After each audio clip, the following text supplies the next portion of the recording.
নমস্কার বন্ধুরা, আমি সোমাশ্রী। আমার চ্যানেল বং বায়োলজিস্টে তোমাদের প্রত্যেককে স্বাগত জানাই। আবার একটা নতুন ভিডিও নিয়ে তোমাদের কাছে চলে এসেছি। এই ভিডিওতে একটা গুরুত্বপূর্ণ তথ্য কিন্তু তোমাদেরকে দেব।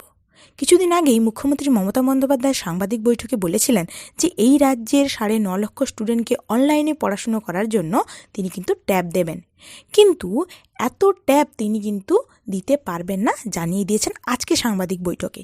কেন তিনি ট্যাব দিতে পারবেন না তার কারণও তিনি বলেছেন ট্যাব তৈরি করার জন্য এই মুহূর্তে অনেক চায়না জিনিসপত্র লাগবে। কিন্তু এখন যেহেতু আমাদের দেশে চায়না জিনিসপত্র বয়কট, তার জন্য কিন্তু আমরা ওই সমস্ত চায়না জিনিস কিন্তু আমরা ইউজ করতে পারবো না।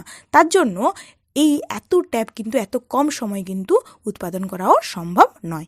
তার জন্য তিনি বলেছেন যে 9.5 লক্ষ স্টুডেন্টকে যে তিনি ট্যাব দেবেন বলেছিলেন সেটা কিন্তু তিনি দেবেন না। কিন্তু তার বদলে তিনি কি বলেছেন? তিনি বলেছেন যে প্রত্যেকটা স্টুডেন্টকে ক্লাস 12-এ যারা স্টুডেন্ট রয়েছে তাদের প্রত্যেকের অ্যাকাউন্টে তিনি 10,000 টাকা করে কিন্তু তিনি দিয়ে দেবেন আগামী 3 সপ্তাহের মধ্যে। তারা সেই 10,000 টাকা দিয়ে কিন্তু তারা নিজের পছন্দ মতন কেউ ট্যাব কিনতে পারে, কেউ মোবাইল কিনতে পারে, যেগুলো তাদের অনলাইনে পড়াশোনার জন্য উপযোগী হবে। তারা কিন্তু সেটা তাদের মনের মতন তারা কিনে নিতে পারে। তাহলে তোমরা কি লাগবে, অ্যাকাউন্ট নাম্বার লাগবে, কি ডকুমেন্টস লাগবে, সেগুলো কিন্তু তোমাদের স্কুলের সঙ্গে তোমরা যোগাযোগ করো। আগামী 3 সপ্তাহের মধ্যে কিন্তু তোমাদের প্রত্যেকের অ্যাকাউন্টে কিন্তু 10,000 টাকা করে ঢুকে যাবে। আশা করি তোমাদের ভিডিওটা ভালো লাগলো।